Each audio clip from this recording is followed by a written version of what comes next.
ng ating pag-aaralan ngayong umaga sapagkat ala tayong monitor ay ang pinamagatang pahalagahan mo ang pag-ibig ng Diyos sa iyo.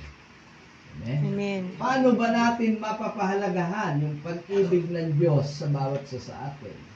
At ang sabi nga, ang unang umibig sa atin ay ang Diyos. Kung bakit natin minamahal ang Diyos dahil naranasan natin yung pag-ibig ng Diyos sa bawat isa sa atin. Amen po ba? Amen. So ngayong umagang ito, paano nga ba natin mapapahalagahan ang pag-ibig ng Diyos sa bawat isa sa atin?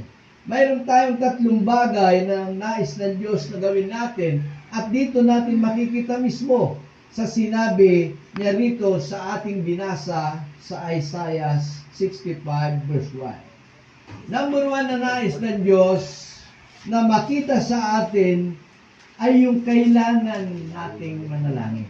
Kailangan mong manalangin. Amen? Yung pananalangin na isang bagay na ginagawa natin ito na ang akala natin ay hindi naririnig ng Diyos. Na kung minsan nagkakaroon tayo ng pagdududa ng ating mga panalangin na hindi niya sinasagot. Mga kapatid, si Noe, nung pinagawa ng Diyos ng arko, 120 days bago dumating yung baha.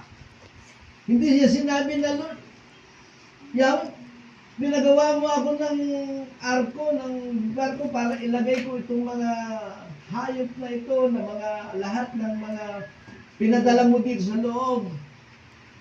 Matagal po nang nangyari ito. Bakit hanggang ngayon ay hindi bumabaha? Naiinip, di ba? Oh? Pero hindi alam ni Noe na mayroong tamang oras. Amen? Amen. Na gagawin ng Diyos yung bagay na mangyayari.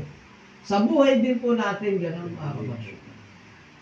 Panalangin tayo ng panalangin na akala natin, ay bakit parang hindi natin nakakamtan? Bakit ang tagal ko nang ipinapanalangin ito? Amen. 1 taon na. Amen? 1 taon Nakakataon na. 2 linggo, ganyan. Hindi pa dumarating. Naririnig kaya ng Diyos yung ating panalangin? Mga kapatid ko, ang Diyos,